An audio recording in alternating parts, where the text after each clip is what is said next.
Even though I can escape for a moment, it is not something permanent. Right, okay.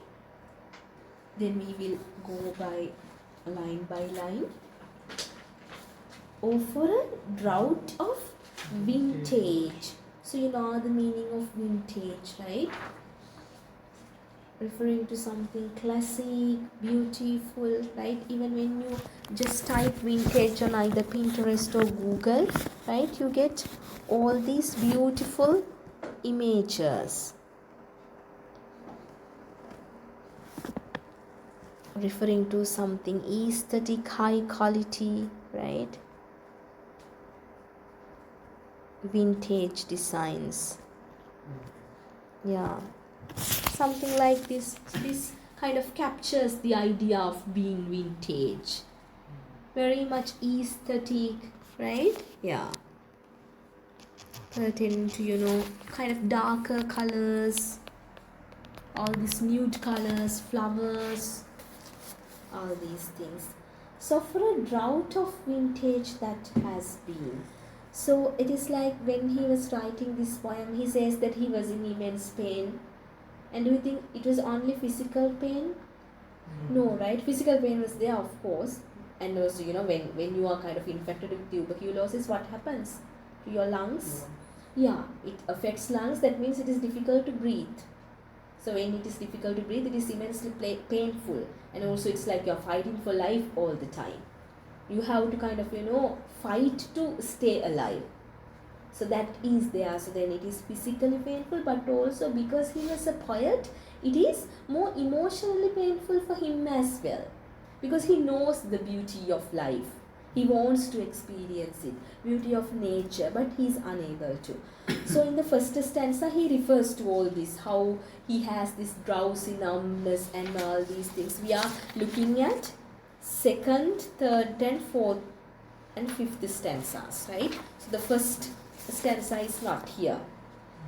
So in the first stanza you would see, and when you are doing the presentation, it is okay to kind of refer to the other stanzas as well, but better to limit yourselves to this selected kind of the area, because then it would be easier for you to answer your examination as well when you kind of deeply analyze all these. Yeah. So for a drought of vintage here means he wishes for a metaphorical drink which would help him to escape his current state. Yeah, it's not something like a drug, go alcoholic something, but he wishes something almost like kind of a spiritual medicine, yeah, which we can drink and then escape into. That is what meant by for a drought of vintage. Wishing for a metaphorical drink. Yes, drought of vintage. And again you can see how beautiful is the language, drought of vintage, right? Vintage beauty, as in drought of aesthetic beauty. What if I can drink it? It's kind of like this idea of amurtha, ama, something like that. And also I think you get this idea about somapana and amurtha, right? Something like that. You can compare all these ideas. Drought of vintage. That had been, what do you think is the idea here? Had been, the archaic word had been, H-A-T-H, have been. So you can refer to the archaic language as well, archaic references. The first line, yeah. And then he says, cooled a long age in deep delved earth. Cooled a long age means fermented for a long time. It is fermented, right? Under earth. So almost like buried. Yeah. So drink was kind of fermented from a long time in under the earth. So he refers to this ancient vintage quality, deep delved earth, deep inside earth. So he wants something like that. Again, referring to something natural, right? Yeah, under the earth. And tasting of what? Flora means fragrance? Flowers. Yeah, flowers. Specifically flowers. Again, flowers refers to what? The aesthetic beauty, the aesthetic philosophy that we were discussing about. Kind of like a symbol.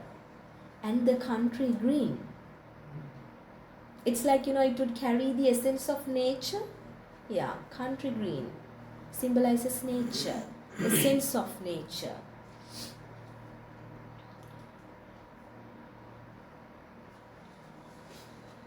So it is not just a kind of, a physical materialistic drink, but something metaphorical as well. A metaphorical drink. A metaphysical and metaphorical drink. And then dance. And Provencal song. Here Provencal means, Reverend, it is a reference to south of France. Yeah. Provencal, south of France. Reference to south of France.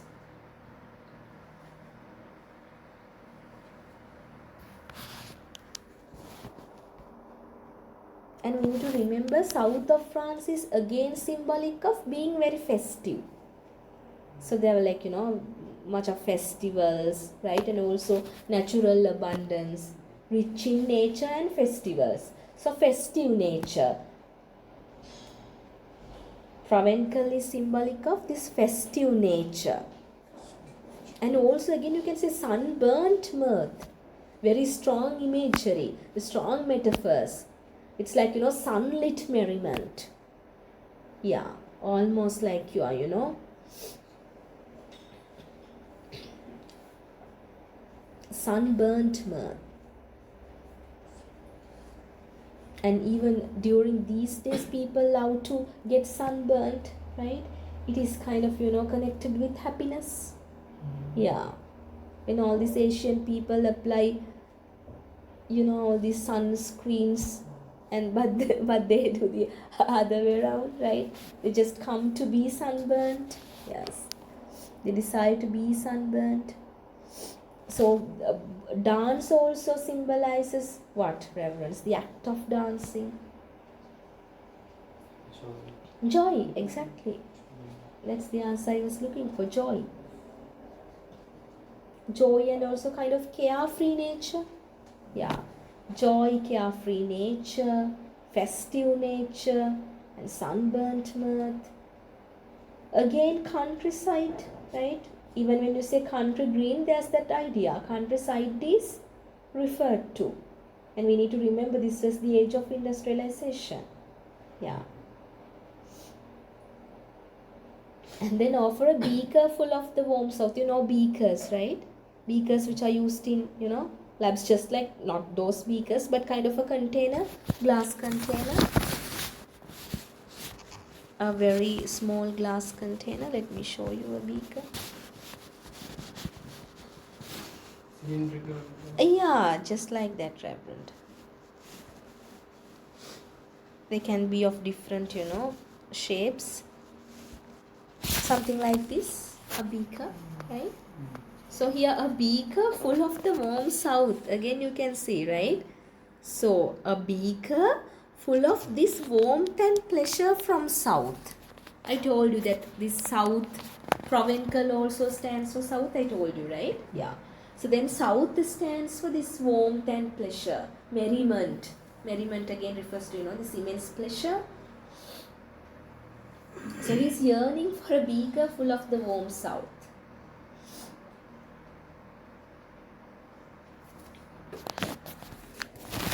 You can say that it is essentially a metaphorical drink.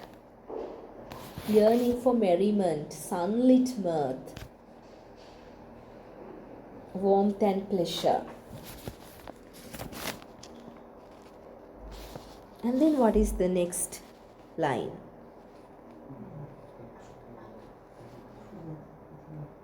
Full of the true, the blushful Hippocrene. So Hippocrene means fountain of the muses in Greek mythology. Right? In Greek mythology, there was this idea of muses. Have you heard of muses, reverends? Like these, goddesses. There were 9 goddesses. So they were identified as muses, M-U-S-E, muse. Daughters of this god Zeus. Yeah, so this is that they had, this Zeus and his wife, they had 9 daughters. So these 9 daughters are identified as muses, 9 goddesses.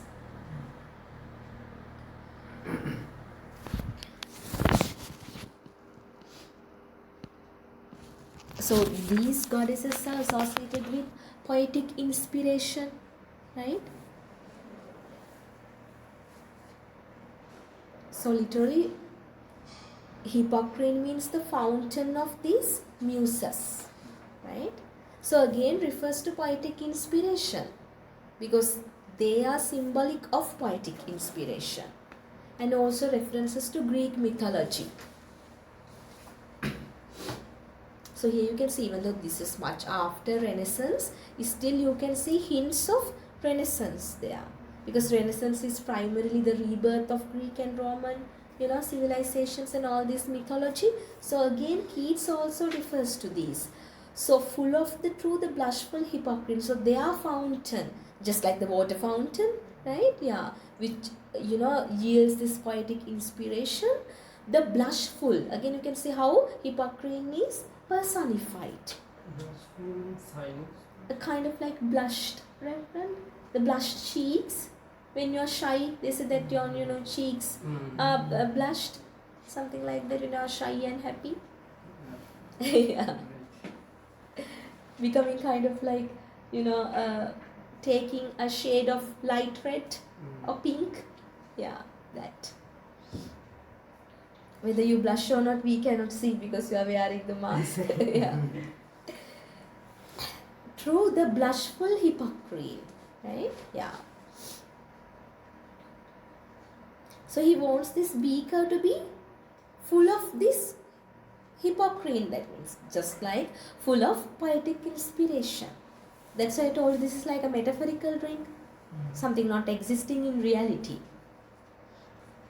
Yes. And then with beaded bubbles winking at the brim. Brim means brim, right? The top of the glass. Yeah. Beaded bubbles winking. Winking means, winking, right? Winking of the eye. Just winking at someone, right? Yeah. Winking with eye. So bubbles are winking. Again, what can you see here?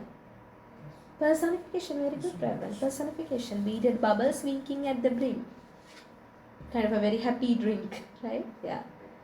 So it is not like an intoxicating drink, but an inspiring drink. He wants to be inspired with creativity. So, as if the bubbles seem to wink. Again, you can see kind of a very captivating one. And also, it can be not only identified as personification, but also what? Visual imagery, right? Beaded bubbles. And when you say beaded bubbles, what happens there with burr sound? Alliteration? Yeah, alliteration is also there. You may write it down. Beaded bubbles.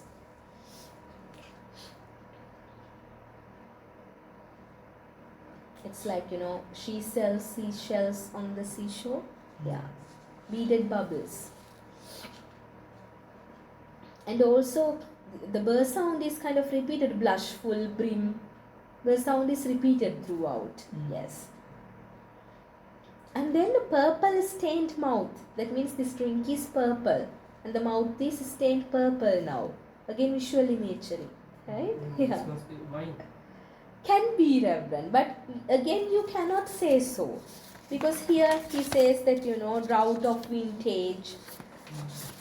In kind of, when we look at it in a direct manner, we can say this is wine, but it is not wine, because he says it is coming out of this Hippocrene, right? Yeah. Again, it is like this tasting of flora and the country green, and also Provencal songs, merriment, right? Yeah. So at a surface level, you can say just wine, but here he is yearning for something more. When we read this poem, you would see he says, I don't want to be intoxicated. So then we can guess this is not wine, because with wine usually, intoxication happens. But here he says, I don't want to be intoxicated. I want to get this poetic inspiration. right? And also kind of like some sort of a spiritual idea. Yeah, maybe he's kind of talking about a non-existing drink, right? Yeah. Yes, here he says that I might drink and leave the world unseen. So he wants to disappear from the world. So with wine that cannot be done, right? Yeah. The speaker desires to escape, not to escape from his right senses. He wants to achieve something far more significant. So with wine, what happens is you can just escape the world, but you are just evading your right senses. But he wants to keep the senses and be inspired poetically. The speaker desires to escape, the theme of escapism, leave the world unseen, and with thee fade away into the forest dim. So with thee here, thee means whom? He's addressing with thee fade away into the forest dim. The nightingale, yes, because this is ode to a nightingale. Yeah, he refers to the nightingale. With the nightingale, he wants to escape the world. And to where? Into the forest dim. Again, you can see the word in not dim forest, but forest dim. And you can do that with poetry. You can change the word order. So the speaker imagines themselves kind of, soaring away. Soaring means like, flying with a kind of a slow speed. Kind of, fading away with the nightingale, disappearing into the dim, magical forest where the bird resides. And when you say forest dim, don't you feel some sort of a mystic idea, right? Dim forest. Yeah. Forest dim.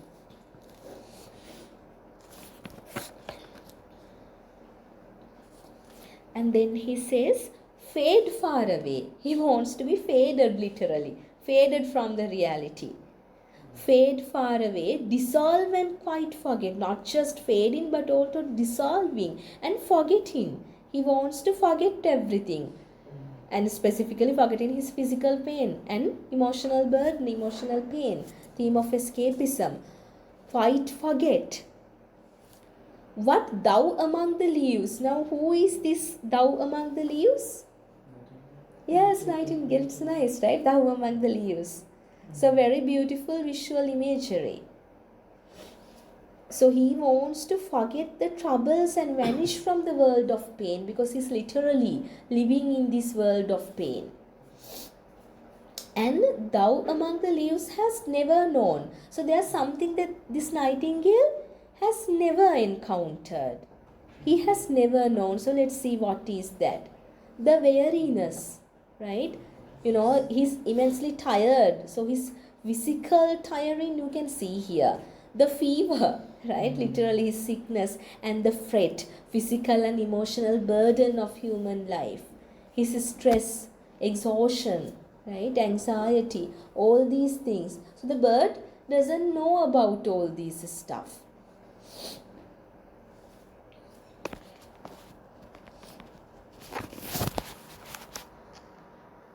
So here where men sit and hear each other groan. So contrast the free, joyful existence of the nightingale with the grim reality of human life.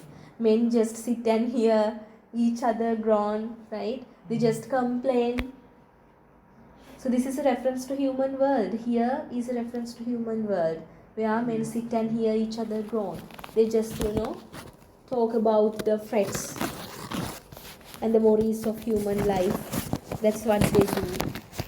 And this is kind of, an age of complaining, because, there was this machinery.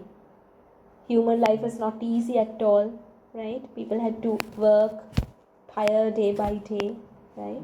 Yeah. This physical and emotional burden was there. Yes. Where Palsy shakes a few sad last grey hairs. So reference to what, Reverend? What is this process? Sad last grey hairs? Grey hairs means? Aging. Yeah. You haven't still experienced that, right? imagery of old age. So it contrasts sharply with the vitality of the nightingale. The nightingale is so vital, right? Full of life. But here humans, they are, anyway, the nightingales do not have this process of getting grey hairs, right? Even though they get old. So it is not very visible. Where youth grows pale, right? So paleness is associated with old age, right? When you are young, you are vibrant. So that idea. Inevitability of death is also the spectral thing. That means when, specifically for young people, it's like, for youth, even the death is inevitable. That would happen one day, right? Yeah. So even youth will eventually fade and die. So that idea. They will become thin, spectra thin and die. Where but to think is to be full of sorrow. So very act of thinking about life and morality brings sorrow and suffering. So here you can see why Keatsian poetry can be very specifically analyzed with Buddhist philosophy. Just like Jati Chara Vyadi Marana, right? So that idea is there. You can refer to those concepts as well. Even but thinking about life and morality brings nothing but sorrow and suffering. It's very tragic. The idea of being tragic. And leader night means reverence, leader night. That means eyes are weighed down with sorrow. Maybe by crying. Maybe he was kind of crying a lot as well, due to physical pain and emotional pain and all these things. Leader night despairs. Despair weighs down the speaker. Here you can see the heaviness of hopelessness. Can you see that the hopelessness runs through the poem? Yeah. Leader night despair.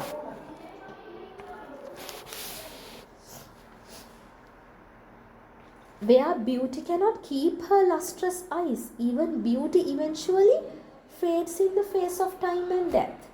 Right? So nothing is permanent, literally. Beauty is not permanent. I told you that they were hell-bent on beauty, but again they knew even the beauty is something impermanent, transient. It is not going to last longer. They knew that. Beauty, even the beauty itself, again beauty is personified, because beauty has eyes here, her lustrous eyes. Here lustrous again means like illuminating, very bright, lustrous, shining. Exactly, shining eyes. Even the shine of these beauties' eyes will be gone one day, not permanent. O new love, pine at them beyond tomorrow. So speaker laments the fleeting nature of love as well. Even love is not something permanent, which cannot last beyond tomorrow.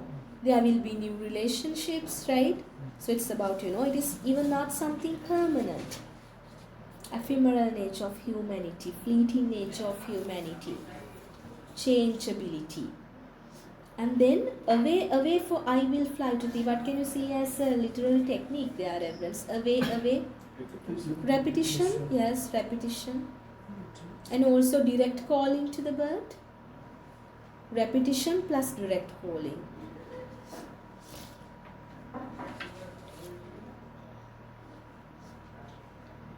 And is this something possible? I will fly to thee? No, right? The poet cannot fly, but the bird can fly. The poet cannot fly, but here you can see kind of like a juxtaposition. Yeah, the poet is the one who will fly to the bird, because the poet is the one who wants to escape from this human life and then enter nature, not charioted by Bacchus and his parts. And here comes this idea of wine, reverend. That's why I told you this is not about wine, because of this specific line. Bacchus is the god of wine. Not only wine, but also revelry. That means like festivities, wine and festive nature.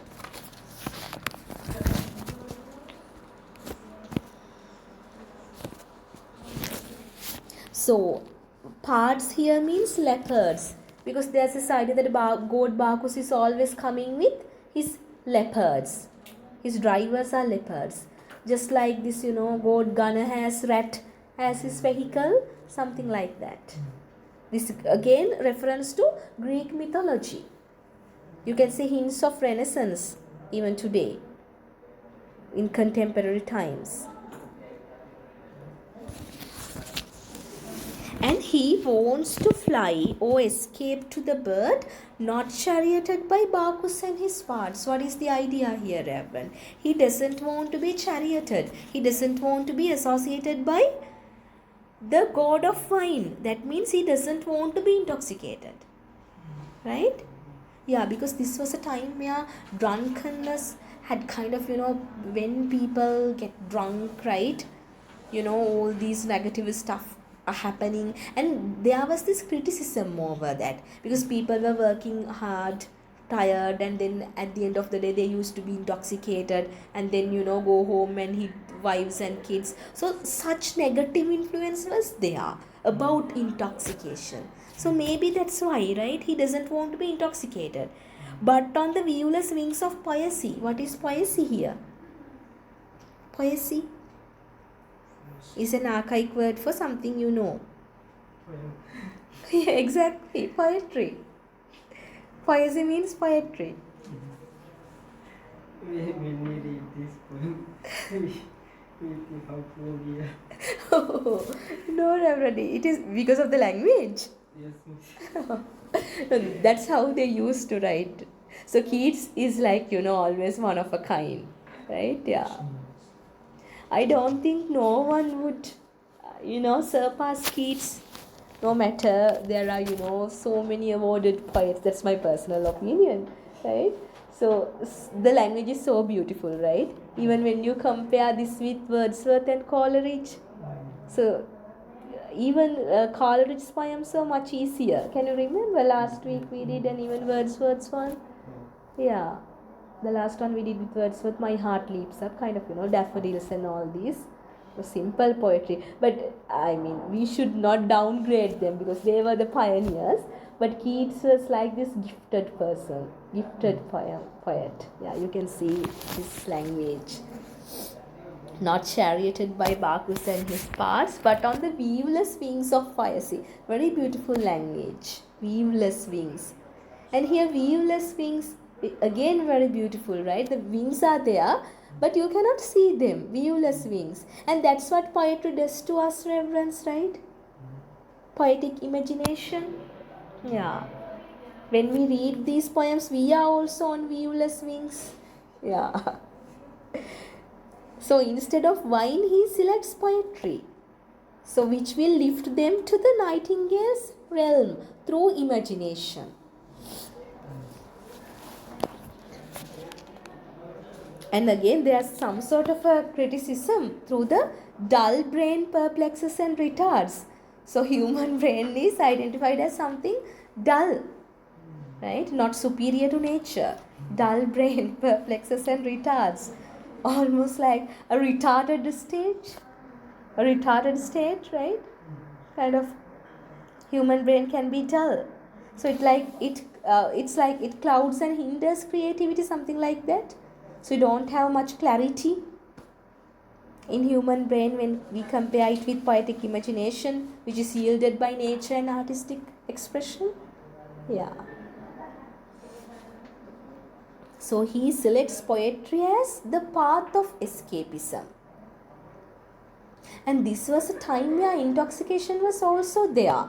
So you could use opium, right? Opium and wine, all these things were there, but he's not choosing all these things. He's choosing weaveless wings of poesy. So that's really important.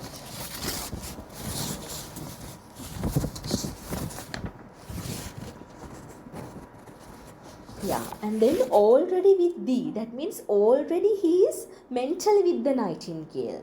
He has escaped to that realm. So can you remember the dull forest, the dim forest, the beautiful mystic forest? So he's amidst nature. Tender is the night. So here you can see the soft richness of the night. So can you remember even when we were discussing Wordsworth, night was associated with something very dark.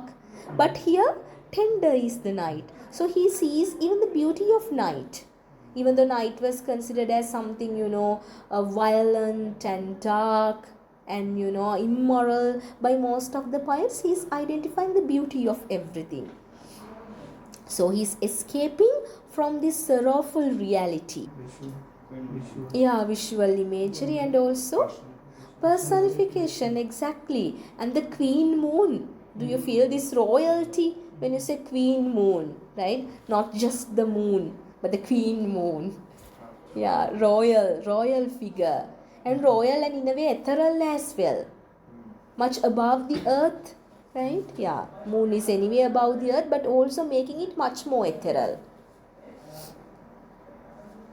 Is on her throne, right? So very, a royal presence. So peace and beauty of nature. Happily the queen moon is on her throne, clustered around by all her starry face. So, starry face means like mythical, fairy-like, starry face, fairy-like grace, the ethereal and magical nature. It's almost like magical.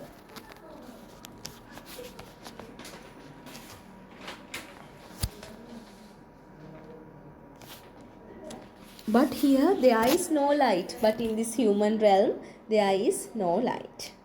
And here, Reverend, I have mistakenly typed 2 lines from the next stanza. You may cut down those 2. Save what from heaven and through virtues, that part is not necessary. So the stanza stops here with but here there is no light. With reference to, the dimness of human life, human realm.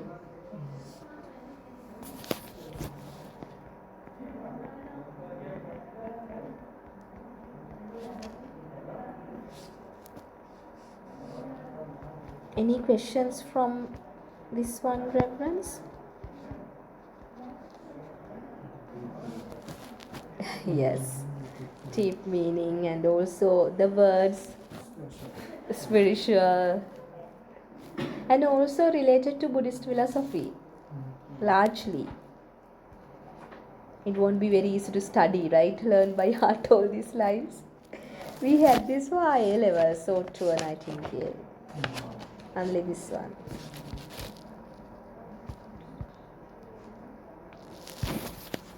You can take a break, Reverence, if there are no questions, and if you have questions, please ask me. After that, you can take the break.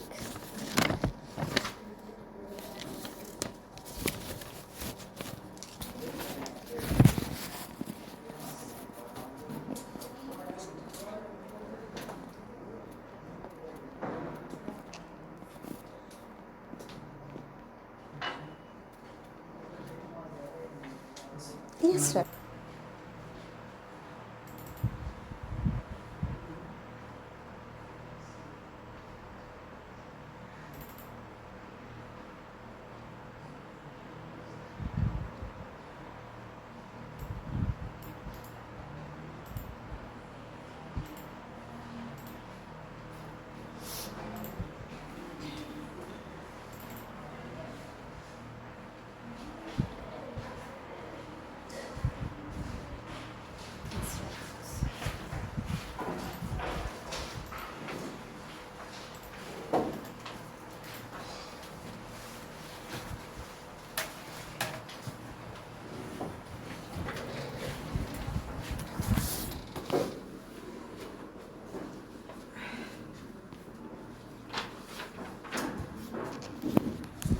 So have you decided who is going to take keys?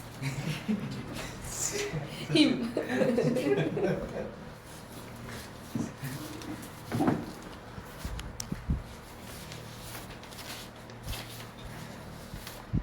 Because he was so captivated by kids as well, right?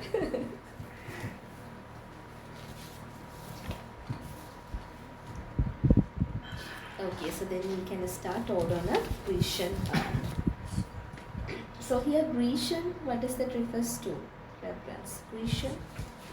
Grecian is coming from what? Yes, Greece. Yeah, Greek.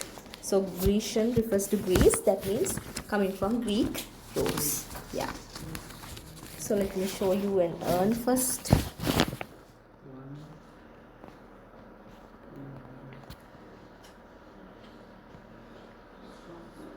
urn is something like this.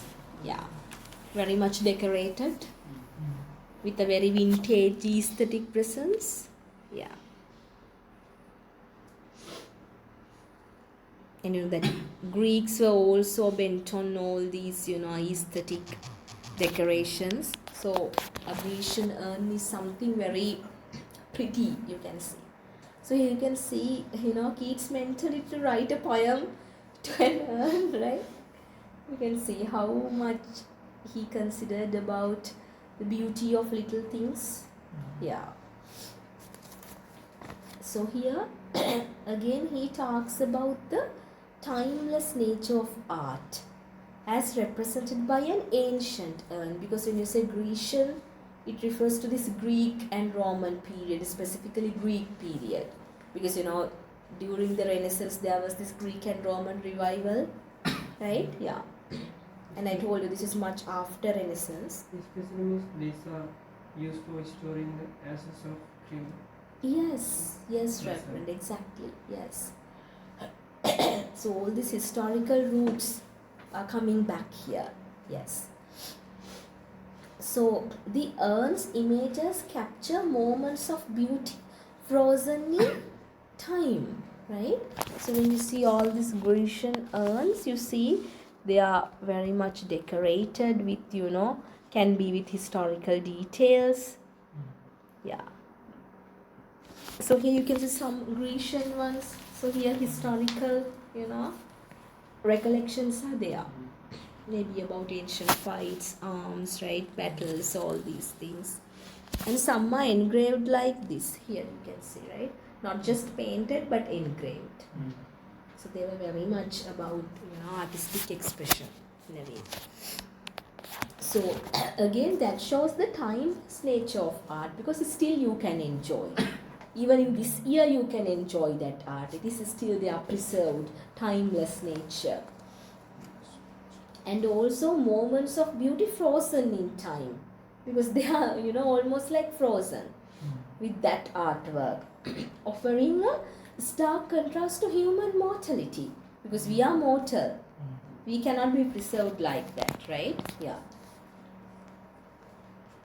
So the famous concluding lines of this is like so famous: beauty is truth, truth is beauty. That is all on earth and all you need to know. So beauty and truth is identified as the the sides of the same coin, right? Yeah, as if they refer to the same thing.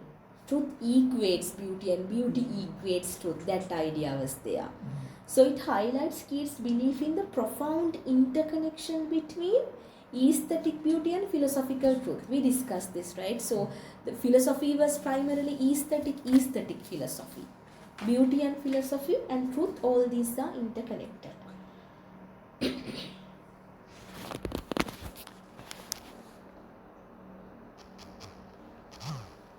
But again, there are, all these scholarly debates, right? Whether this is about this impermanence and permanence and beauty and philosophy, because there's this admiration as well, but also uncertainty, right?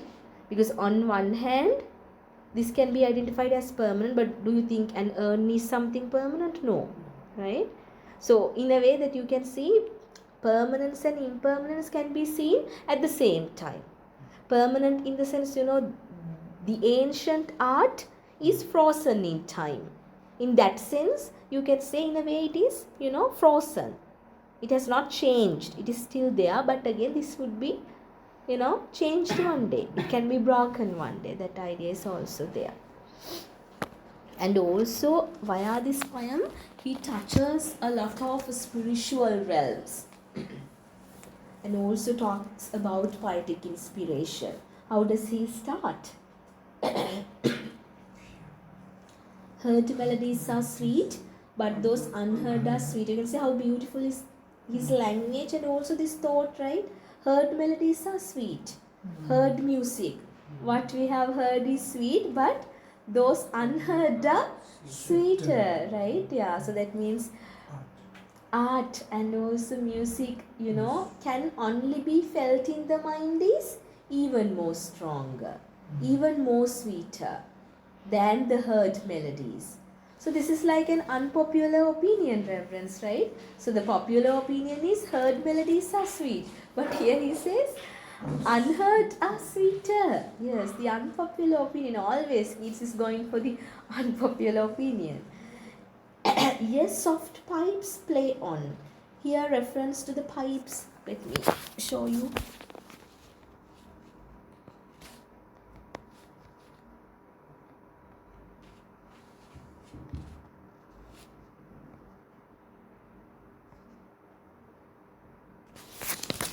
This is a pipe where you can produce music. Yeah. So there are, different pipes, the same instrument.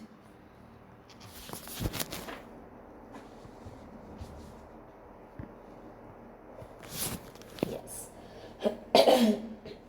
Therefore, your soft pipes play on. The speaker kind of encourages the urns depicted music to continue playing. That means there are, drawings of pipes on this urn.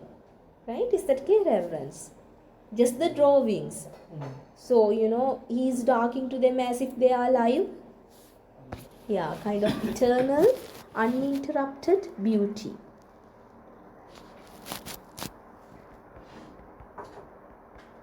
And again, not to the sensual ear. Sensual ear means physical ear, not to the physical ear. That means pertaining to 5 senses. But more endeared, not to the physical ear, but more endeared by the mind. So kind of sort of a deeper spiritual beauty, a spiritual truth. Not something that can be felt with, your senses. Much more than that, maybe 6th sense.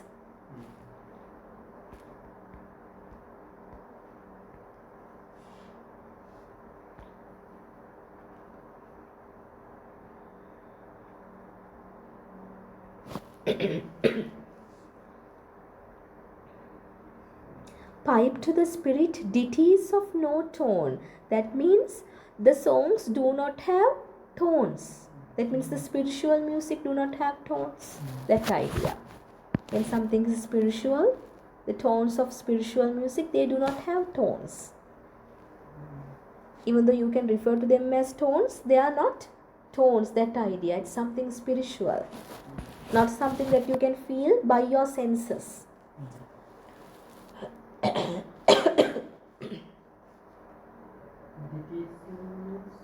The idea of do not reverence, that idea. Ditties of no tone. Connoting negativity.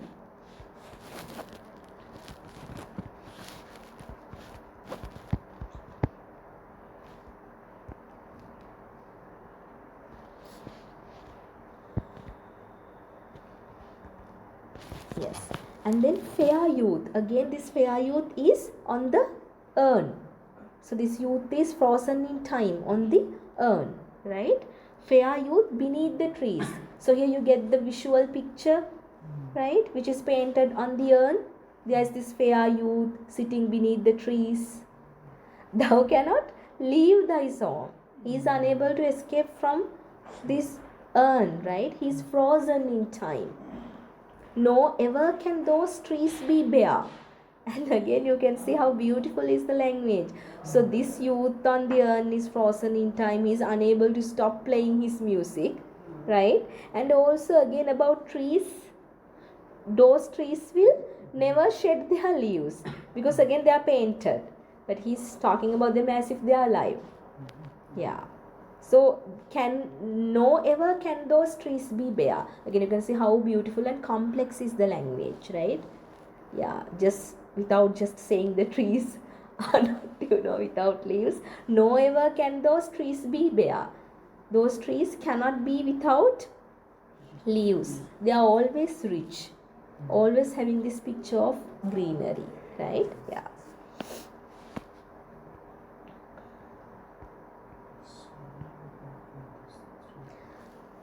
Bold lover, never canst thou kiss. So this youth is a lover. So he is eternally close to kissing his beloved, but because it is painted, he is unable to do so. Cannot. Canst means cannot, Reverend.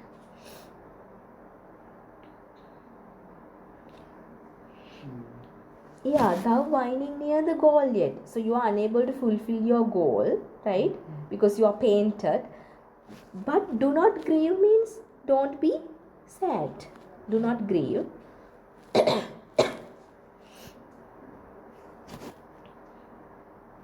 Why shouldn't he grieve? Because she cannot fade. Even this girl cannot fade from the urn. She will be there. Though thou hast not thy bliss, even though your wishes would not be fulfilled, right?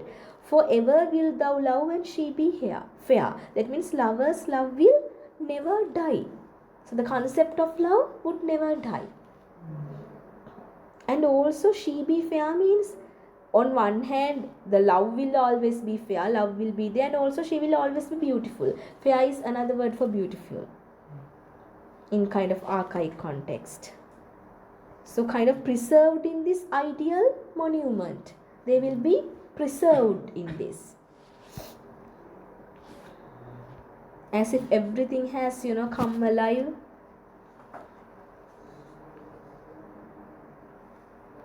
Yes.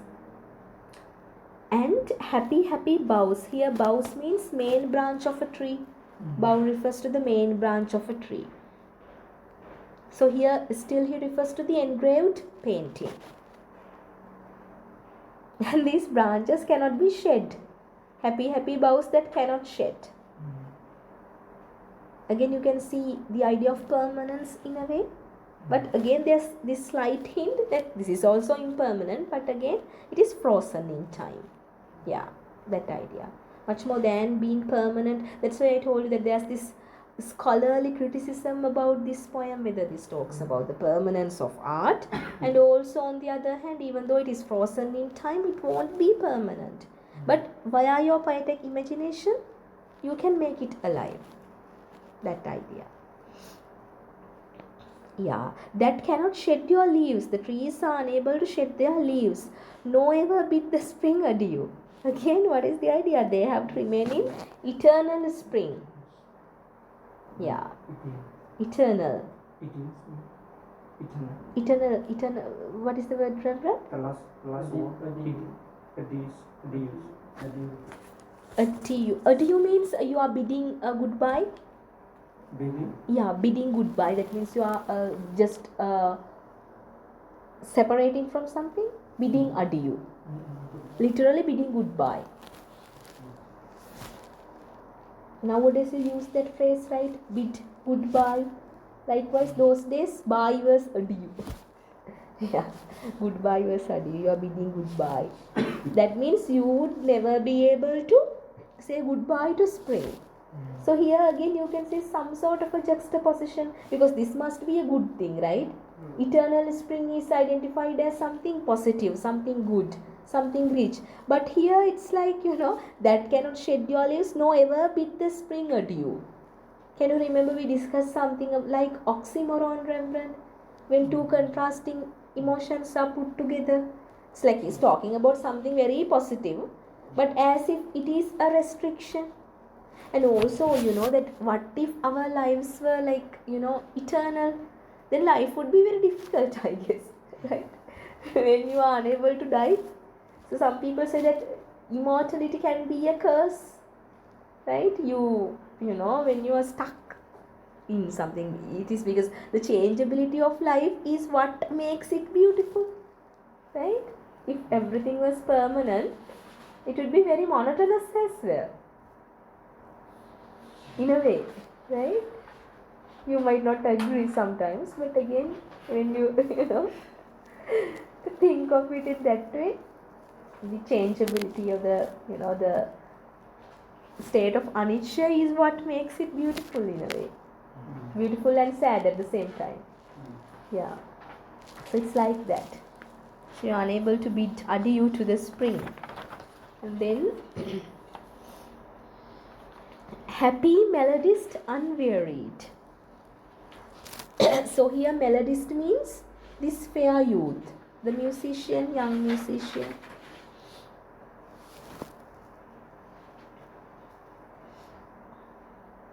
he too is happy. And the reason is he never grows old. And also he never grows tired. Unweary it means, yeah, never gets tired. And also music is eternal, forever piping songs. Piping songs means he's kind of, playing songs, playing melodies via his pipe. Forever new. So this idea of perpetual, right? Perpetual music, eternal music. Something that's not going to end, ever repeating. Yeah. More happy love, more happy love. What is the literary technique? Reference. Repetition, yes, you may write it down. More happy love. So happiness is repeated. And again, you can see that it is something that he did not have. Kids could not experience happiness in its fully fledged state. He celebrates the eternal love. You can see a celebration of emotions here, don't you think so? When you say more happy love, more happy, right? Celebration of emotions.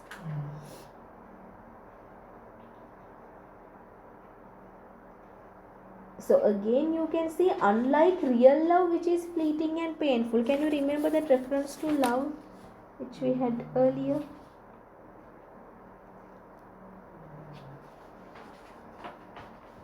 Yeah, but here now he is comparing it and contrasting it. Love as something not fleeting and painful, not like the love that you identify in real world, real context, human realm, because this is frozen in time. This is something that you experience through art, artistic expression. So it will be kind of, forever joyful, forever young as well. Forever warm means forever young, forever warm, and it will stay warm. Still to be enjoyed means joyful, unchanging, forever warm, just that idea of unchanging.